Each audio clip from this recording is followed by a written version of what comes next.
Hi കൂട്ടുകാരെ, എൻ്റെ video കാണുന്ന എല്ലാ കൂട്ടുകാർക്കും സുഖമാണല്ലോ. ഞാൻ ഇന്നിവിടെ ഒരു ചക്കയപ്പമാണ് തയ്യാറാക്കിയിരിക്കുന്നത്. ഈ ചക്കയപ്പം തയ്യാറാക്കാൻ വളരെ എളുപ്പമാണ്, ഹെൽത്തിയാണ്, നല്ല ടേസ്റ്റാണ്. നമുക്കിതെങ്ങനെയാണെന്ന് നോക്കാം. ചക്കയപ്പം തയ്യാറാക്കാനായിട്ട് ചക്ക നമുക്ക് ചെറിയ കഷ്ണങ്ങളായിട്ട് കട്ട് ചെയ്തെടുക്കാം. ചക്കയുടെ കുരുവും പാടയും ഒക്കെ കളഞ്ഞ് കട്ട് ചെയ്തെടുത്തു. ഇനി ഒരു പാനിലേക്ക് നമുക്ക് ശർക്കര പാനി ഒഴിച്ചു കൊടുക്കാം.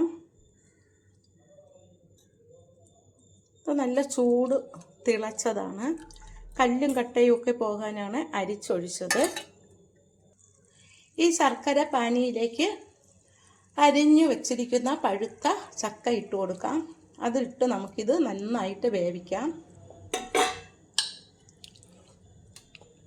ഇതിൽ കിടന്ന് വേവണം. ശർക്കര പാനിയിൽ കുറച്ച് സമയം നമുക്കിത് വേവിക്കാം. ഇടയ്ക്കിടയ്ക്ക് ഇളക്കി കൊടുത്താൽ മതിയാകും. 2-3 ഏലക്ക ചതച്ചത് കൂടി നമുക്കതിലേക്ക് ചേർത്ത് കൊടുക്കാം. വെന്ത് വരുന്നുണ്ട്, കുറച്ച് സമയം കൂടി വേവണം. ചക്കയൊക്കെ വെന്ത് വന്നു. നമ്മൾ ഈ ചട്ടുകം വെച്ച് ഇതിങ്ങനെ ഉടച്ചു കൊടുക്കണം. വെന്തപ്പോൾ അത് നന്നായിട്ട് ഉടയുന്നുണ്ട്. ഇനി ഇതിലേക്ക് നമുക്ക് തേങ്ങ ചുരണ്ടിയത് ഇട്ട് കൊടുക്കാം. 1 മുറി തേങ്ങയാണ് ഞാൻ ചുരണ്ടിയെടുത്തത്. അത് നമുക്ക് അതിലേക്കിട്ട് ഇളക്കി കൊടുക്കാം. ശർക്കരയും തേങ്ങയും കൂടി നന്നായിട്ടൊന്ന് മിക്സ് ചെയ്യാം. തേങ്ങ കൂടുതൽ ചേർത്താൽ നല്ല ടേസ്റ്റ് ആയിരിക്കും. ഇപ്പോൾ ഇത് നന്നായിട്ട് മിക്സായി. ഇതിലേക്ക് 2 സ്പൂൺ നെയ്യ് കൂടി ചേർത്ത് കൊടുക്കാം.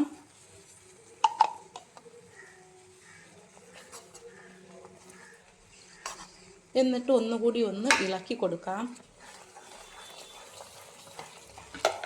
നെയ്യും കൂടി ചേർക്കുമ്പോൾ കുറച്ചുകൂടി ടേസ്റ്റ് കൂടും. അതാണ് നെയ്യ് ഇതിലേക്ക് ചേർത്തത്. ഇനി നമുക്കിതിലേക്ക് അരിപ്പൊടി ചേർത്ത് കൊടുക്കാം. ഇടിയപ്പത്തിൻ്റെ അരിപ്പൊടിയാണ് ഞാൻ ചേർക്കുന്നത്. അജ്മി റൈസ് പൗഡറാണ്. അത് ആവശ്യാനുസരണം നമുക്കിതിലേക്ക് ചേർത്ത് കൊടുക്കാം. അളവൊന്നുമില്ല ഇതിന്. കുഴയാൻ പാകത്തിന് ചേർത്ത് കൊടുത്താൽ മതിയാകും. കുറേശ്ശെ ഇട്ട് നമുക്കിത് ഇളക്കി കൊടുക്കാം.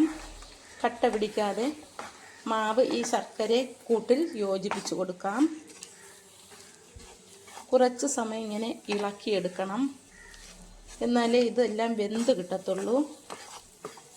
നന്നായിട്ട് ഇളക്കി കൊടുത്താൽ മതിയാകും. പെട്ടെന്ന് തന്നെ റെഡിയായി കിട്ടും. ഇതുപോലെ കട്ടിയായിട്ട് വരുന്നത് വരെ ഒന്ന് നമുക്ക് ഇതിലിട്ട് ഇളക്കി കൊടുക്കാം. നന്നായിട്ട് കട്ടിയായി വരണം, എന്നാലേ ഉരുട്ടാൻ പറ്റത്തുള്ളൂ. ആവിയിൽ വേവിക്കുന്ന അപ്പമാണ് ഞാൻ തയ്യാറാക്കുന്നത്. ഇതിപ്പോൾ എല്ലാം നന്നായി മിക്സ് ആയിട്ടുണ്ട്. ഉരുട്ടാനുള്ള പാകമാകുമ്പോൾ നമുക്ക് തീ ഓഫ് ചെയ്ത് കൊടുക്കാം. ഇത് നന്നായിട്ട് വെള്ളമൊക്കെ വറ്റി ഉരുട്ടുന്ന പരുവമായി വന്നിട്ടുണ്ട്. ഇനി നമുക്കിത് തീ ഓഫ് ചെയ്തിട്ട് തണുക്കാൻ വയ്ക്കാം. ഇപ്പോൾ മാവ് നന്നായിട്ട് തണുത്തു. നമുക്കിത് ചെറിയ ഉരുളകളായിട്ട് ഉരുട്ടിയെടുക്കാം. ഇതുപോലെ ചെറിയ ചെറിയ ഉരുളകളായിട്ട് നമുക്ക് മുഴുവൻ മാവും ഉരുട്ടിയെടുക്കാം. എല്ലാ മാവും ഉരുളയാക്കി എടുത്തു. ഇനി സ്റ്റീം ചെയ്യാനായിട്ട് ഒരു ചെപ്പിൽ വെച്ചിട്ട് നമുക്ക് ഇല വെച്ചു കൊടുക്കാം. ഇലയിൽ കുറച്ച് എണ്ണ തുടച്ചു കൊടുത്തു. ഈ ഉരുളയുടെ പുറത്തേക്ക് നമുക്ക് കുറച്ച് തേങ്ങ ചുരണ്ടിയത് കൂടി ചേർത്ത് കൊടുക്കാം.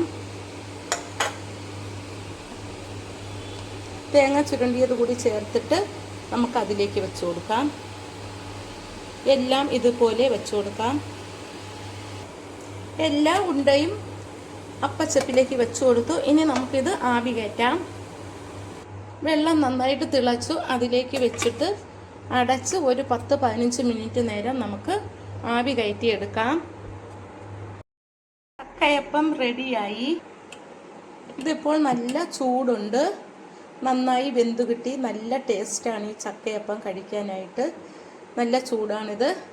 തണുക്കുമ്പോൾ നമുക്കിത് കഴിക്കാം. നല്ല ടേസ്റ്റാണ്. ഞാൻ തയ്യാറാക്കിയ ഈ ചക്കയപ്പം ഇഷ്ടമായെങ്കിൽ ആദ്യമായി കാണുന്നവരെല്ലാം എൻ്റെ ചാനൽ സബ്സ്ക്രൈബ് ചെയ്യണം, എന്നെ സപ്പോർട്ട് ചെയ്യണം, ബെൽ ബട്ടൺ ക്ലിക്ക് ചെയ്യണം, ലൈക്ക് ചെയ്യണം, കമൻറ്റ് ചെയ്യണം. Thank you.